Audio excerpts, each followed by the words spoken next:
Welcome to Rita Acme Focus Private Limited, a perfect career elevator. আজকে আমরা দেখে নেব যে কিভাবে রিতা অ্যাকমে ফোকাসের ওয়েবসাইটে অনলাইন মক টেস্টের জন্য রেজিস্ট্রেশন করতে হবে। সবথেকে প্রথমে আমরা গুগলে গিয়ে বা ক্রোমে গিয়ে সার্চ করব www.rita-acmefocus.com। এটা রিতা অ্যাকমে ফোকাসের ফ্রন্ট পেজ, ওয়েবসাইটের হোম পেজ।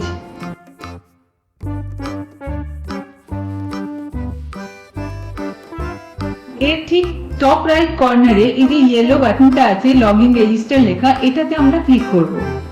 এই পেজটা এসে যাচ্ছে log in to your account, যেখানে আমরা দেখতে পাচ্ছি রেজিস্ট্রেশন আইডি আর পাসওয়ার্ড রয়েছে লগ ইনের জন্য। যেহেতু আমরা ফার্স্ট টাইম ইউজার, তাই আমাদের প্রথমে সাইন আপ করতে হবে। তার জন্য আমরা এই নিচে সাইন আপ বাটনটা এখানে ক্লিক করব। ক্লিক করার পর আমরা যে পেজটা পাচ্ছি, এখানে দেখতে পাচ্ছি আমরা fill the form to register, registration form এটা। সো প্রথমে এই যে নেম, সেখানে স্টুডেন্টের ফুল নামটা লিখতে হবে। নেক্সট আছে গার্জিয়ান নেম, সেখানে গার্জিয়ান মানে বাবা বা মায়ের নাম পুরোটা লিখতে হবে। নেক্সট আসছে ইমেল, ইমেলে যা রিকোয়ার্ড ইমেল তোমাদের আছে সেই ইমেল আইডিটা দিতে হবে।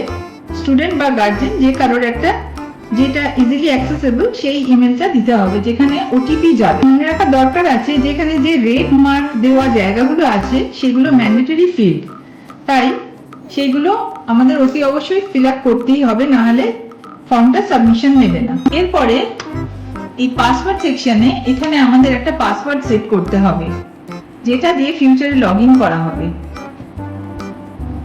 এই পাসওয়ার্ডটা তোমরা নিজেদের ইচ্ছা মতোই দিতে পারো, যেমন ধরো তোমরা তোমাদের নাম ও বার্থ ইয়ার দিয়ে পাসওয়ার্ডটা বানাতে পারো। পাসওয়ার্ড ফরম্যাটটা শুধু সঠিক রাখতে হবে, যেখানে অন্তত পক্ষে একটা করে বড় হাতের অক্ষর, একটা ছোট হাতের অক্ষর, একটা স্পেশাল ক্যারেক্টার আর একটা নাম্বার দিতেই হবে।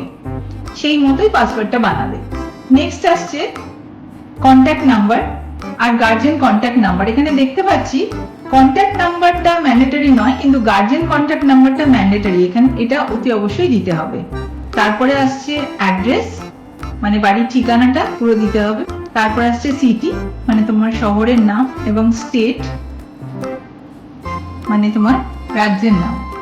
আর তারপরে পিনকোড, পিনকোডটা দিয়ে তারপরে সাইন আপ অপশনে ক্লিক করবে। এখানে একটা ওটিপি যাবে তুমি যে ইমেল অ্যাড্রেসটা দিয়েছো সেইটাতে। তাহলে আমরা তার জন্য ইমেল অ্যাড্রেসটা চেক করব। সেখানে দেখবো আমাদের ওটিপিটা এসেছে।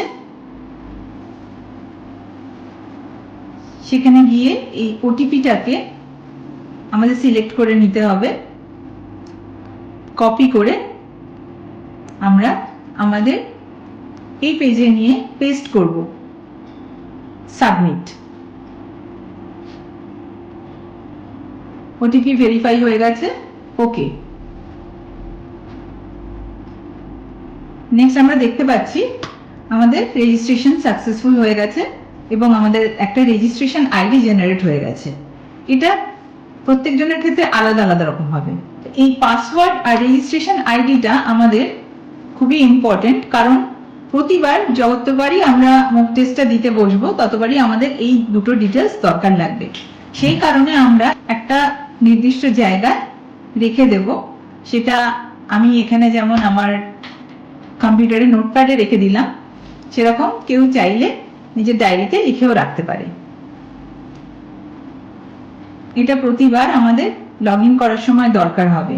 মক টেস্টে যতবারই বসবো ততবারই লগ ইন ডিটেলসে এই দুটো জিনিস রাখবে।